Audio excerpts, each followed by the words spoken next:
Hi everyone, welcome to digital GK classes. तो CTET का exam आपका जनवरी में है। आप में से बहुत सारे लोग पहली बार देने जा रहे हैं एंड कुछ लोगों का 1 या 2 नंबर से रह गया हो। आप सभी के लिए यहाँ पर मैं कुछ सीटेट से रिलेटेड इंपॉर्टेंट टिप्स बताने वाली हूँ जो कि एग्जामिनेशन हॉल में भी आपके काम आएगा एंड आपको स्कोर करने में काफ़ी हेल्प करेगा। आपका जो भी टारगेट हो, क्योंकि बहुत सारे ऐसे लोग होते हैं जो जस्ट पास करना चाहते हैं, लाइक 90 नंबर आ गया, या फिर आप में से कुछ लोग 120 लेकर आना चाहते होंगे एंड 130।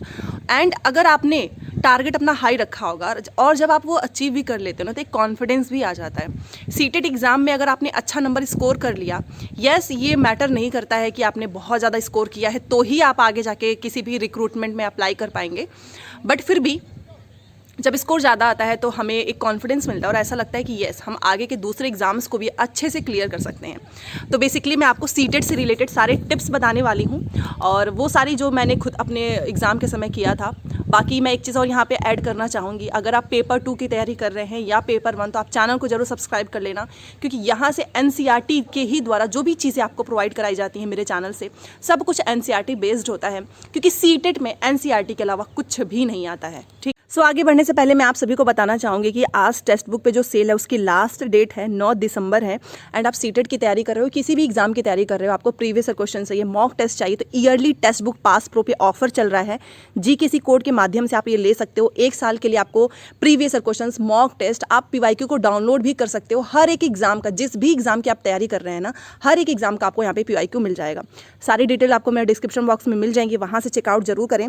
एंड याद रखिएगा कि आज जो है टेक्स्ट बुक पे जो ये विंटर धमाका सेल चल रही है उसकी लास्ट डेट है।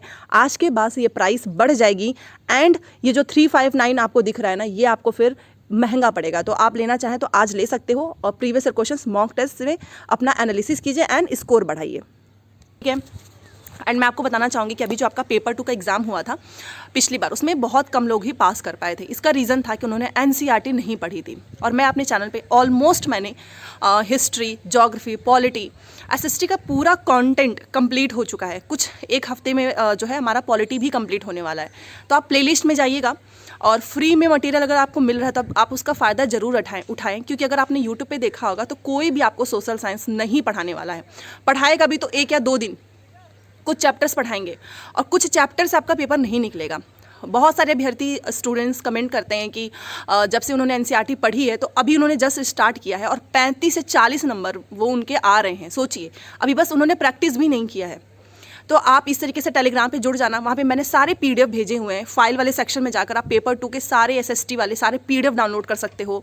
पूरा कंटेंट आपको प्लेलिस्ट में मिल ही जाएगा सीटेट दिसंबर SST के नाम से।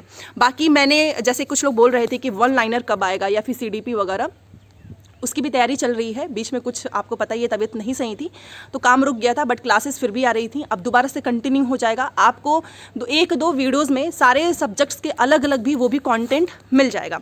अब बात कर लेते हैं कि आखिर में इतना पढ़ने के बाद भी कोचिंग में एडमिशन लिया है, ऑनलाइन लिया है, ऑफलाइन, कुछ लोग तो 2-2 ऑनलाइन कोचिंग ले लेते हैं, सस्ता रहता है तो सोचते हैं चलो ले लेते हैं। प्रीवियस क्वेश्चंस, मॉक टेस्ट, सब कुछ कर रहे हैं, पास क्यों नहीं हो रहा है, आखिर में क्यों नहीं निकल रहा है सीटेट? तो 2 से 3 चीज़ें मैं आपको बताऊंगी, आपको डेली फॉलो करना है। सबसे पहले कि अब आपका मैराथन से केवल सीटेट नहीं निकलने वाला है। मैराथन उनके लिए यूज़फुल होगा जो कि हर दिन पढ़ रहे हैं। अब जैसे आप हर दिन पढ़ रहे हो तो मैराथन में क्या आप नया अचानक से याद कर लेते हैं क्या? नहीं, आप रिवीजन करते हो मैराथन में। मैराथन केवल रिवीजन के लिए होता है। एक बार चलो ऊपर से देख लेते हैं कि वीडियो के माध्यम से देख लिया, ऑडियो वीडियो में तो चीज़ें याद रहती हैं, ठीक है, आप अपना असेसमेंट कर रहे हो, तो केवल मैराथन से नहीं निकलेगा। तो फिर क्या करें? टॉपिक वाइज, यस, आपको सीटेट के सिलेबस के अकॉर्डिंग अब आपको टॉपिक वाइज सारी चीज़ें करनी है। जैसे कि कुछ लोगों का क्वेश्चन आता है कि क्या बस इतना पढ़ ले तो हो जाएगा? ये किसी को नहीं पता है। पेपर टफ आ जाएगा तो इतना पढ़ने से कुछ नहीं होने वाला है। पिछली बार का रिजल्ट आपने देख लिया है। ऑफलाइन पेपर होना है, टाइम भी सेव करना है, प्रैक्टिस इतना कर लो, इतनी ज़्यादा प्रैक्टिस कर लो कि आप आधा घंटा अपना बचा लें। जी हाँ, टाइम की कमी की वजह से पिछली बार बहुत सारे लोगों ने तुक्का मारा, इस वजह से भी नहीं हुआ। नंबर 1, आपको टॉपिक वाइज चीज़ें पढ़नी है। सीटेट के सिलेबस के according CDP, math, EVS, SST, math science, आप देखो कि आपका कितना टॉपिक कंप्लीट हुआ है, कितना बाकी है, और अभी भी आपके पास समय है। ठीक है, ऐसा नहीं है कि आपका दिसंबर खत्म हो चुका है, आपका जनवरी में पेपर होना है 21 को। अभी भी आपके पास बहुत सारा समय है। आप चाहें तो टॉपिक वाइज सिलेबस बनाओ अपने हिसाब से, कि ये सिलेबस इस टॉपिक्स का मुझे कंप्लीट करना है, ये टॉपिक्स, टाइम टेबल बनाऊं हर दिन आपको कितना पढ़ना है, आपको एक रूटीन सेट करना है। जी हाँ, रूटीन। ये मत सोचो कि एक हफ्ते नहीं पढ़ाई क्या फिर एक हफ्ते स्टार्ट करेंगे, हर दिन आपको थोड़ा थोड़ा पढ़ना है। ये हो गया आपका जो भी टॉपिक्स वीक है, आप उसको अभी से बहुत ज़्यादा उस पर प्रैक्टिस कीजिए। मान लो आपने टॉपिक वाइज सारी पढ़ाई कर ली, अब आपको क्या करना है, PYQ आप उठाइए, 2010 से उठाओ या फिर 2011, जो भी आपको लगता है कि यस मुझे यहाँ से करना चाहिए। वैसे मैं सजेशन दूंगी कि आप स्टार्टिंग से करो। प्रीवियस ईयर क्वेश्चंस कुछ लोग बोलेंगे कि कोई फ़ायदा नहीं होता, रिपीट नहीं होता है। अरे भाई, वहाँ से ही तो आपको पता चलेगा कि किस तरीके के क्वेश्चंस पूछे जाते हैं। अब आप मुझे बताओ, जिस इंसान ने बहुत ज़्यादा प्रैक्टिस की है प्रीवियस ईयर क्वेश्चंस की, 1 नहीं 1 2 3 टाइम्स किया है, और जो बस पढ़ के गया है, पेपर किसका क्लियर होगा, जिसने प्रैक्टिस की है। क्योंकि आप प्रैक्टिस करते करते सिर्फ ये नहीं समझेंगे कि आपका कंटेंट कहाँ से आ रहा है, आप प्रैक्टिस करते करते टाइम जो है, इतने समय में आपकी स्पीड इतनी बढ़ जाएगी ना कि आप 2 घंटे में ही पूरा पेपर कंप्लीट कर दोगे। साथ में पैसेज का ध्यान रखना, हिंदी इंग्लिश जो भी संस्कृत है, जो भी आपका लैंग्वेज है, उसमें से पैसेज की प्रैक्टिस आपको अभी से करनी है। टॉपिक आपको कंप्लीट करना है, PYQ आपको करना है, आपको अपनी स्पीड भी बढ़ानी है एंड पैसेज की प्रैक्टिस भी करनी है। एंड थर्ड, जो कि थर्ड समझो, लास्ट समझो, बट बहुत ज़्यादा इंपॉर्टेंट है, NCERT। पेपर 2 के लिए तो आप भूल ही जाओ कि बिना NCERT का, अगर आप जो लोग सोच रहे होंगे ना कि बस कहीं से भी पढ़ लेंगे हो जाएगा, पेपर 2 बिना NCERT का नहीं निकलता। ये मेरा खुद का एक्सपीरियंस है, ठीक है। मैंने पेपर 2 जब क्लियर किया था तो इतना आसान नहीं था। बस पेपर 2 की अगर आप तैयारी कर लोगे ना अच्छे से, पेपर 1 आराम से क्लियर हो जाएगा। उसके बाद से जब आप प्रीवियस ईयर क्वेश्चंस करते हैं, आप वहाँ पर देखो कि आपके नंबर किस में कम हो रहा है। जैसे कुछ लोग होते हैं परेशान हो जाते हैं कि यार नंबर नहीं बढ़ रहा है, ये तो एकदम अटक गया है, 90 पे ही, 89 पे ही अटक चुका है, नंबर बढ़ क्यों नहीं रहा है। तो वो होता है, रीज़न होता है कि आपने एनालिसिस नहीं किया है। पेपर आप दो, प्रीवियस ईयर क्वेश्चंस, टाइम अपना एकदम बना लो कि मुझे 2 घंटे के अंदर कंप्लीट करना है। 2 घंटे के बाद से आप देखिए कि आपके कितने क्वेश्चंस सही हुए हैं बिना तुक्का लगाए, ठीक है। घर पे आपको तुक्का वाले बेस पे नहीं चलना है, बिना तुक्का लगाए। एंड जो आपकी गलती हुई है उसके टॉपिक्स को नोट कीजिए। कुछ यहाँ पे मैं आपको टॉपिक्स बताना चाहूँगी, जैसे कि जीन पियाजे, वाइगॉस्की, कोलबर्ग, यहाँ से क्वेश्चन आएगा। NEP आपको पढ़ लेना है, NEP हो गया, NCF हो गया 2005-2022, ये बहुत इंपॉर्टेंट टॉपिक्स होते हैं। लैंग्वेज स्किल्स हो गए, असेसमेंट के टाइप्स पढ़ लीजिएगा, ठीक है। डायग्नोस्टिक, ये सारी चीज़ें बहुत पूछी जाती हैं। और कुल मिलाकर अगर मैं आपको बोलूँ कि अगर आप पैडागॉजी में कमांड करना चाहते हैं तो आपको कुछ अलग से करने की ज़रूरत नहीं है। आप बस सीटेट के पैडागॉजी के क्वेश्चंस को सॉल्व करें, फिर वहाँ से जो भी आपसे गलती होती है आप उसको कॉपी में नोट ज़रूर करें।